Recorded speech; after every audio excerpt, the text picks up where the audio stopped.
Bonjour Louise Mushikiwabo. Bonjour Vous Patrick. êtes la secrétaire générale de la francophonie. On est aujourd'hui le 20 mars. C'est la journée internationale de la francophonie. C'est un moment important. Merci infiniment d'être présente sur le plateau de TV5 Monde, la chaîne de la francophonie, pour ce grand événement.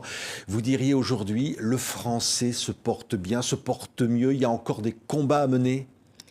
Alors aujourd'hui, le français se porte bien, mais pas partout. Le français se porte bien en termes de nombre de locuteurs sur le plan mondial. Et c'est surtout à cause de ou grâce à la démographie africaine, parce que plus de la moitié du continent africain sont des membres de notre organisation, et avec une jeunesse et une démographie impressionnante. Donc, en nombre de locuteurs, oui, le nombre de locuteurs augmente. D'après notre dernier rapport qui date de 2022 sur l'état de la langue française dans le monde. Mais et ce n'est pas un petit mais, oui. La langue française régresse dans les organisations internationales en termes d'utilisation et sur le continent européen. Oui, c'est la faute des États qui n'en font pas assez. Qui est responsable de cette situation? Alors, c'est certainement les États qui ne réclament pas assez que leurs organisations disponibilisent toutes les langues de nos États. Et pour ce qui me concerne, les pays membres de l'Organisation internationale de la francophonie, on en a 19 à l'Union européenne, on en a 31 sur le continent africain, sur 54. Je pense qu'il faudrait, pour ces pays-là, qui sont les pays qui prennent les décisions dans nos organisations, qu'il y ait quand même une exigence d'expression, de documentation, d'utilisation de la langue française. C'est d'ailleurs souvent dans les règles et dans les textes de nos organisations, mais dans la pratique, tout le monde est pressé.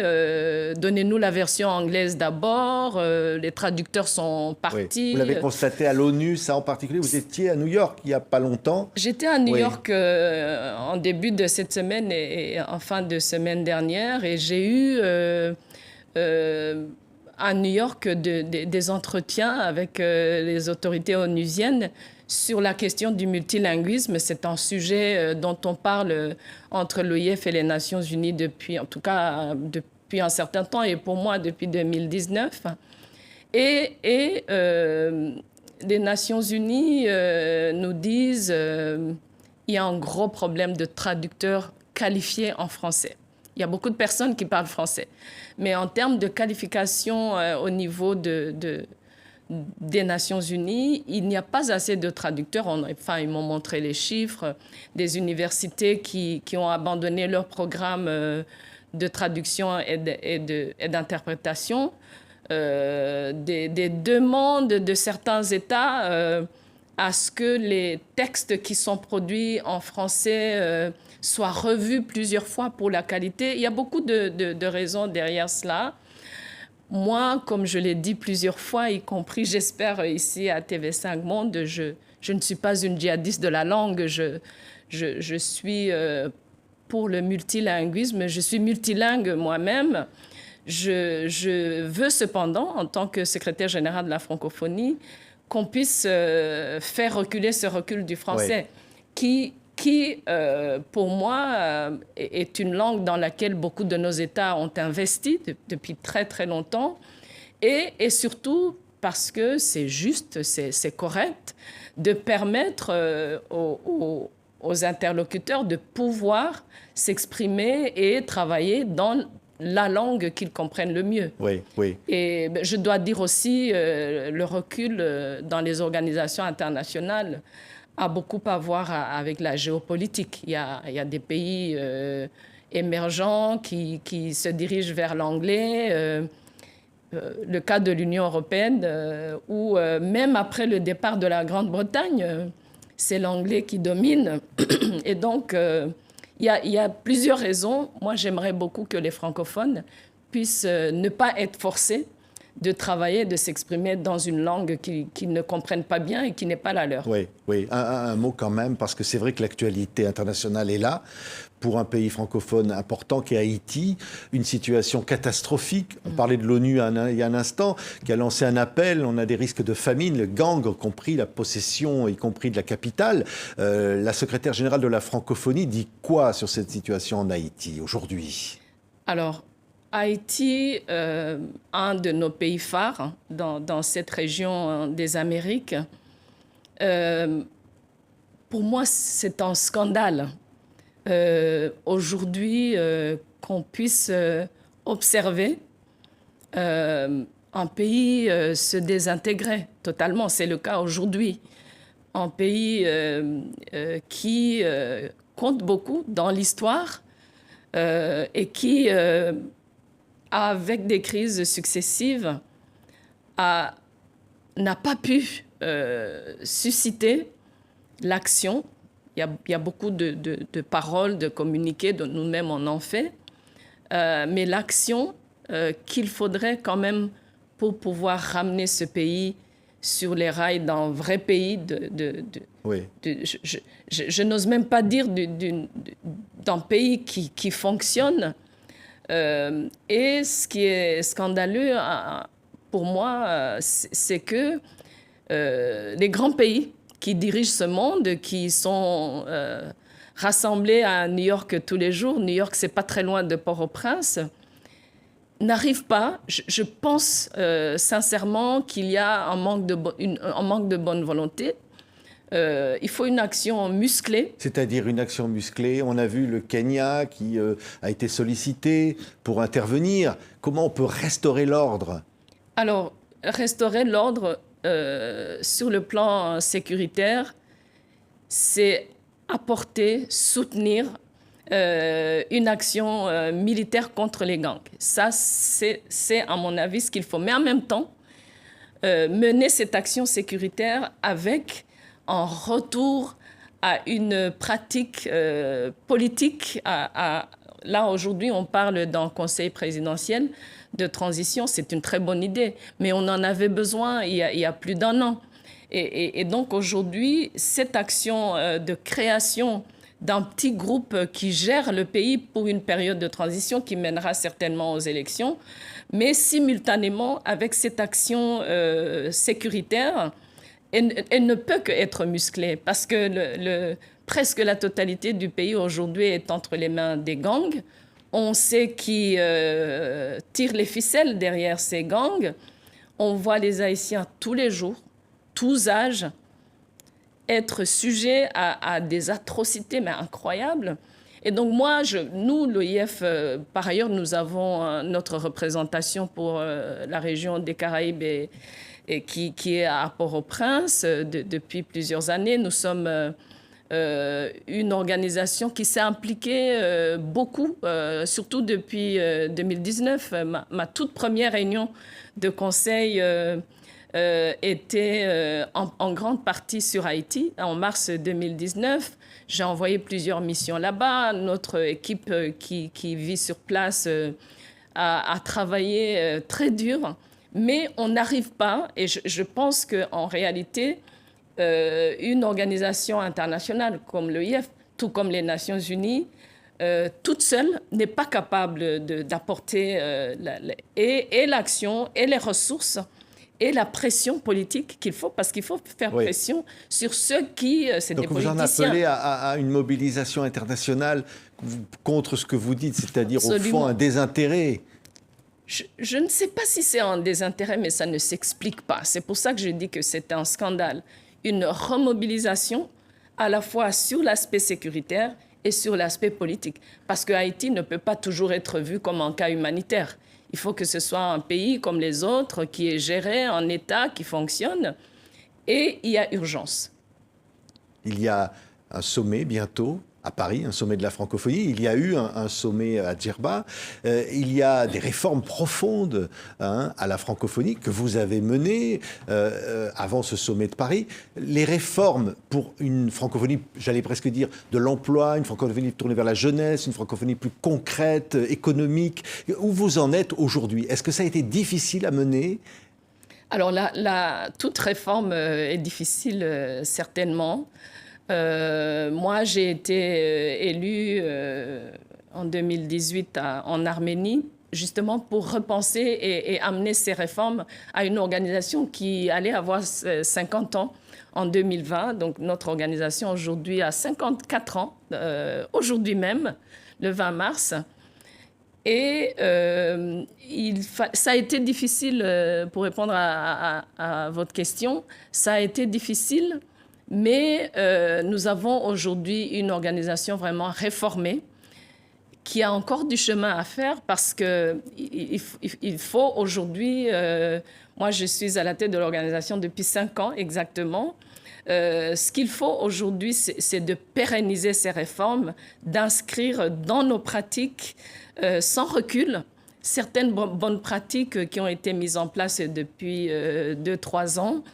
Et surtout, j'insiste là-dessus depuis que je suis arrivée à la francophonie, nous assurer d'être présents et d'avoir un impact réel, visible sur les populations. C'est-à-dire de décentraliser, peut-être d'envoyer plus de personnel hors du siège de Paris? Tout à fait. Écoutez, nous avons ici au siège à Paris plus ou moins 250 personnels et dans nos 13 représentations dans le monde, à peu près 120 personnels. Ce que j'ai voulu dès mon arrivée, c'est que ceux qui sont responsables des programmes puissent les exécuter en étant dans les pays sur le terrain. De toute façon, on ne va pas enseigner la langue française à Avenue Bosquet à Paris. C'est à Addis Abeba, chez les diplomates qui nous ont demandé, à travers la Commission de l'Union africaine, de refaire un programme de formation en français. Des diplomates, c'est dans les capitales francophones, en grande partie en Afrique, où nous sommes engagés sur la formation au métier du numérique, puisque l'emploi est un grand sujet pour les jeunes francophones. C'est dans les pays, les différents pays où nous devons mener toute action politique de l'OIF. Et donc, cette réforme de l'organisation a concerné surtout le resserrement pour pouvoir avoir un impact et en même temps de pouvoir agir sur le terrain. Ça veut dire plus de moyens consacrés au programme, moins pour le fonctionnement, en gros. Tout à fait, tout à fait. Et de toutes les façons, une organisation comme la nôtre, pour garder sa pertinence, doit pouvoir apporter, certes modestement, une petite plus-value au niveau des populations elles-mêmes. Et nos cibles sont surtout les jeunes et les femmes. Oui, créer, innover et entreprendre. Voilà le thème de ce sommet. J'en parlais du sommet de Paris qui aura lieu donc les 4 et 5 octobre prochains. Villers-Cotterêts et Paris. C'est avec le président Macron que vous avez choisi ce thème pour ce sommet de la francophonie. Vous le voyez comment? Un sommet plutôt tourné vers les jeunes? Ce sommet est un sommet tourné totalement vers les jeunes. C'est un sommet où nous avons voulu, en consultation avec le président Emmanuel Macron, accélérer l'activité, les actions, comme je disais tout à l'heure, concrètes, qui sont en faveur de l'emploi et de l'employabilité des jeunes. La création, l'innovation, l'entrepreneuriat. Ce sommet qui se tient en France cette année sera consacré à ce thème-là, à ces sujets-là. Et nous avons voulu évidemment que ce sommet soit aussi un sommet où la langue française vient s'intégrer dans la créativité, dans l'innovation, dans l'entrepreneuriat. Donc, une langue française, en réalité, qui permet de s'édifier, qui permet d'accéder à l'emploi, qui permet la réussite. C'est ce que la jeunesse francophone demande. Oui, il va y avoir les Jeux Olympiques de Paris avant cet événement des Jeux de la francophonie, du sommet de la francophonie. Un mot, évidemment, la France accueille ces Jeux Olympiques, donc le français sera bien présent. Là, il y a eu une polémique sur la chanteuse Aya Nakamura, que Emmanuel Macron souhaite apparemment voir chanter du Édith Piaf lors de la cérémonie d'ouverture. Et on a vu des sites particulièrement liés à l'extrême droite qui contestent finalement Aya Nakamura pour représenter la France pour ces Jeux Olympiques. Et une campagne tellement violente qu'il y a eu des plaintes pour racisme. Qu'est-ce que vous dites, vous, à la tête de la francophonie ? Moi, je vis en France que depuis 5 ans, donc c'est un pays où je n'ai pas vraiment les codes politiques, même si je travaille en politique et en diplomatie depuis longtemps. Moi, je suis très choquée, je suis étonnée de voir à quel point la suggestion d'une chanteuse française d'origine africaine qui a un talent incontesté puisse aujourd'hui créer autant de polémiques. Je n'ai d'ailleurs pas vraiment compris. J'imagine que cette campagne assez violente, effectivement, est peut-être une action politique. C'est peut-être lié au climat politique, aux élections européennes, à ce qui se passe sur le plan politique en France aujourd'hui. Mais je ne peux pas comprendre comment une Française, qui est d'ailleurs la chanteuse la plus streamée, comme on dit en mauvais français, puisse aujourd'hui ne pas être accueillie comme une très belle chose pour les Jeux Olympiques. Oui, des sites d'extrême droite ont dit ici c'est Paris, c'est pas le marché de Bamako. Mais ça, c'est du racisme primaire, tout simplement. Tout le monde sait bien qu'on est à Paris, les Jeux Olympiques, c'est à Paris. Et de penser qu'une grande chanteuse de talent comme ça ne peut chanter que dans un marché en Afrique, mais c'est du racisme du plus bas niveau. Oui, ils ont même dit qu'elle ne chantait pas en français. Oui. Alors, je ne sais pas comment on peut dicter à un artiste, à une artiste, le genre, le style, le langage. Elle chante bien évidemment en français, avec toutes les déviations qui existent avec les artistes. Ce n'est pas que dans la chanson, c'est dans les différentes formes d'art. Elle chante surtout pour la jeunesse qui d'après ce qu'on voit, d'après les statistiques, l'apprécie. Et donc, je trouve que l'acharnement contre cette jeune femme qui clairement est talentueuse est vraiment choquante. Vous lui apportez votre soutien. Absolument. Oui.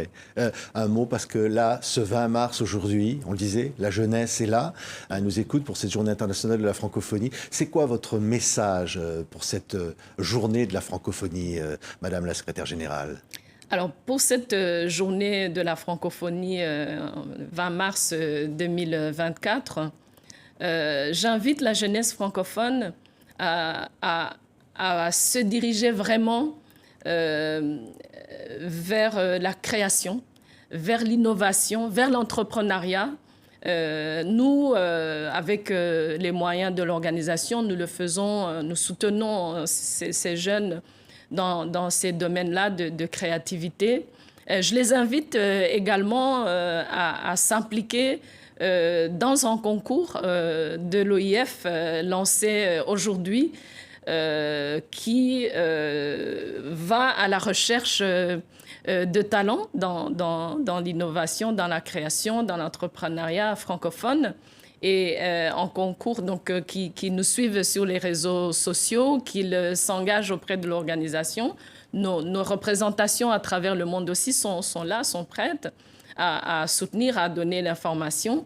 Un concours qui va aller jusqu'au sommet, donc entre le 20 mars et le 4 octobre, où nous allons dévoiler les gagnants et bien évidemment les soutenir dans leur entreprise créative. Merci beaucoup. Merci beaucoup, Madame la Secrétaire Générale Merci, de la Francophonie, d'être venue pour ce 20 mars Un grand 2024, Journée internationale de la francophonie sur TV5 Monde. Merci. Merci infiniment. Merci beaucoup.